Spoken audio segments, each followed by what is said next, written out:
પાણી બધી જ બાબતમાં આ સિંચાઈના માટે પણ આ કેનાલ કરજણમાંથી લીફ કરીને અમે પહોંચાડી રહ્યા છે, ત્યારે કોઈ ને કોઈ રીતે આ એક ટોળકી છે એ અહીંયા અધિકારીઓને કોન્ટ્રાક્ટરોને ધમકાવે છે. આ લોકોની વાતમાં કોઈ આવતા ના, આ નેગેટિવ વાતો કરનારા લોકો છે. ભૂતકાળમાં કશું નથી કર્યું. આ ચૈતર વસાવાએ મહેશભાઈના પીએ બનીને ઘણું બધું કરી નાખ્યું છે, ઘણું બધું કરી નાખ્યું છે. મારે એ કેવું નથી મહેશભાઈના નામે. અને આજે મહેશભાઈને પીઠ પાછળ ખંજર ભોગનાર માણસ અહીંયા આપણને અહીંયા કાયદો બનાવવા નીકળ્યો છે, કાયદો શીખવાડવા નીકળ્યો છે. અરે તું તારું ઘર પહેલા અંબાડ. આજે એના સગા સંબંધીઓ જંગલની જંગલ કાપવાનું અને ખેડાણ કરવાનું કામ કરે છે. અરે હું એમ કહું ચૈતર વસાવાને, આમ આદમી પાર્ટીના ને, તમે ગરીબોને જંગલની જમીન આપો ને, તમે જંગલની જમીનનો બંગલો બાંધી દો, તમે જંગલની જમીન ખેડી નાખો અને આદિવાસીના મસીહા પર નીકળ્યા છે. અરે ભાઈ, આદિવાસીના મસીહા તો છોટુભાઈ વસાવા છે, મનસુખભાઈ વસાવા છે, મહેશભાઈ વસાવા છે. આ અમારી ટીમ છે આદિવાસીના મસીહા. તો અમે આદિવાસીનું કામ અમે જબરજસ્ત રીતના કરી રહ્યા છે, પણ આવા નાલાયક ને નીચ લોકો અમને ખોટી રીતના ચીતરી રહ્યા છે.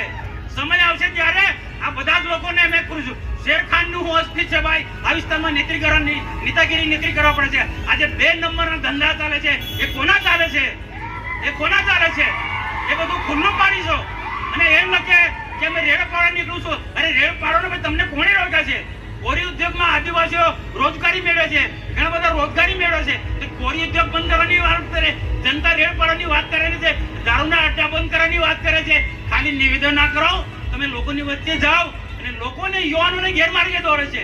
આદિવાસી દિવસ એટલા માટે ઉજવવાનો હોય કે આદિવાસી સમાજમાં જાગૃતિ આવે, યુવાનોમાં જાગૃતિ આવે, કઈ રીતના રોજગારી મેળવી શકાય, કઈ રીતના સારું શિક્ષણ પ્રાપ્ત કરી શકાય.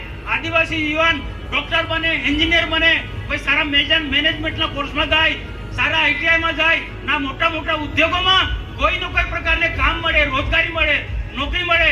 એના માટે લોકોને, યુવાનોને માર્ગદર્શન આપવાનો હોય. તો આ નાલાયક લોકો આદિવાસીને ગેરમાર્ગે દોરી રહ્યા છે. આવા લોકોથી જરા પણ ડરવાની જરૂર નથી. એમાં શેરખાન પઠાણ હોય કે ચૈતર વસાવા હોય, કોઈ જરૂર નથી ભાઈ. આદિવાસીનો વિકાસ કરશે તો અમે લોકો કરીશું. આદિવાસીનો વિકાસ, જેની કેન્દ્રમાં શાસન છે, મોદીનું શાસન છે, ગુજરાતમાં ભૂપેન્દ્રભાઈ પટેલનું શાસન છે, અને કાયદોની વ્યવસ્થા અમે કડક હાથે કામ કરીએ છે ભાઈ. કાયદો કાયદાનું કામ કરશે ભાઈ. લોકશાહી રીતના અમે લોકશાહીને નુકસાન નહીં થાય એ રીતના અમે કામ કરીશું. પણ આવા ટપોરીઓને આવનારા દિવસોમાં આપણે બધા ખુલ્લા પાડવા પડશે. કોઈ જાતને ડરવાની જરૂર નથી. આપણે આદિવાસી સંગઠિત થાવ. વિશ્વના આદિવાસીઓ આ વિશ્વ આદિવાસી દિવસ ગૌરવ દિવસ તરીકે ઉજવે છે, ધામધૂમથી ઉજવે છે, પોતાની આગવી સંસ્કૃતિને પ્રસ્થાપિત કરી રહ્યા છે, નાચગાન કરે છે, મિષ્ટાન ખાય છે, બધું રીતના ખાય છે. એ રીતના તમે કરો, આદિવાસી ગૌરવ દિવસ ઉજવો અને સાચા અર્થમાં એ પણ મનમાં નક્કી કરો, દિમાગમાં ફિટ કરો કે દુનિયા ખૂબ આગળ વધી ગઈ છે, તો એની સાથે આપણે પણ આદિવાસી કઈ રીતના વિકાસ કરવો એ એંગલથી બધા વિચાર કરવો પડશે. સારું શિક્ષણ અને ફૂલવાડી છાછટ કેવી બનીને જ રહેશે. ફૂલવાડીના લોકોને પણ મારે કહેવાનું છે, નમ્ર અપીલ છે કે આપણા વિસ્તારની અંદર આટલો મોટો પ્રોજેક્ટ આવે છે, આટલો મોટો, તેને આપણે સફળ, નાના મોટા પ્રશ્ન હશે તો એની જવાબદારી અમે લઈએ છીએ, પણ આવા વિકાસના પ્રોજેક્ટમાં અટકેલી ના ઉભા કરે. આ નેત્રંગ તાલુકો અલગ બંધ હતો ત્યારે કોંગ્રેસ વાળાએ આ શેરખાન પઠાણ લોકો વિરોધ કર્યો હતો. નેત્રંગ તાલુકો નહોતા બનવા માંગતા, પણ અમે બધાએ, મહેશભાઈ મને સપોર્ટ કર્યો હતો, છોટુભાઈ પણ મને સપોર્ટ કર્યો કે નેત્રંગ તાલુકો બનાવો. મારા રાયસિંહભાઈ, સેવંતુભાઈ હોય, બધા માનસિંહભાઈ, બધા લોકોએ સપોર્ટ કર્યો. આજે નેત્રંગ તાલુકો બન્યો છે અને આખા વિસ્તારની અંદર નંબર 1 તાલુકો બનાવવાનો છે. પણ એના માટે તમારા બધાનો સાથ દે, સહકાર જોઈશે. આવા ટપોરીઓની સામે લડી લઈશું. આદિવાસીના હક અને અધિકાર માટે લડી લઈશું.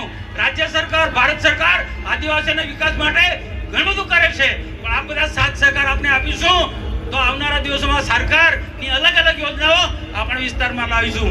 સોની નમસ્કાર. ભારત માતા કી જય. મનસુખભાઈ ની વાતથી સહમત હોય તો બધા હાથ ઊંચા કરી જય આદિવાસી બોલો. જય આદિવાસી, જય જોહર. મનસુખભાઈ આપ આગળ बढ़ो, મહેશભાઈ આપ આગળ बढ़ो, જય જોહર. બધા બંને હાથ ઊંચા કરી સમર્થન